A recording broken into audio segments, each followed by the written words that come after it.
বিশ্বনবীর হাতে তুমি কালেমা পড়ার পরে তুমি সর্বপ্রথম তুমি বিশ্বনবীর হাতে তুমি কালেমা পড়বা। এই কথা বলার পরে 10টা বছর পর্যন্ত অতিবাহিত হয়ে গেল।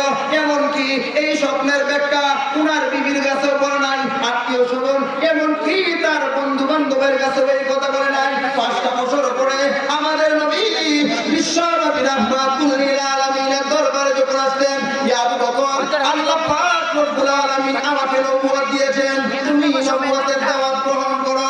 এই কথা বলার পরে আবু বকর সিদ্দিক রাদিয়াল্লাহু তাআলা আনহু যখন বললেন, আবু বকর, আল্লাহ পাক রব্বুল আলামিন আমাকে নবুয়ত দিয়েছেন, তুমি নবুয়তের দাওয়াত গ্রহণ করো। এই কথা বলার পরে বিশ্বনবী রাহমাতুল লিল আলামিন কে আবু বকর বললেন যে আপনি যে বিশ্বনবীর একটা দলিল দিন, দলিল দেওয়ার পরে আমি আর বিলম্ব করব না, আমি এখন আপনার হাতে হাত থেকে আমি কালেমা পড়ে মুসলমান হব।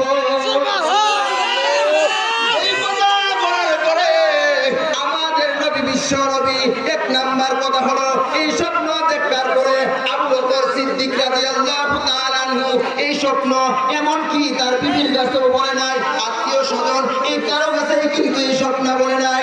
এই কথা যখন বললেন যে আপনি যে নবী এর একটা বিবরণ দেন, এর একটা দলিল দেন, আল্লাহর নবী বিশ্বনবী রাহমাতুল লিল আলামিন তিনি বললেন যে আবু বকর, তুমি যে শাম দেশে গিয়েছিলা ব্যবসার উদ্দেশ্যে, যাওয়ার পরে তুমি তাবুকেতে তুমি স্বপ্নে দেখলা যে আসমানের চাঁদগুলি টুকরো টুকরো হয়ে মক্কার এক একটা ঘরের ভিতরে ঢুকতে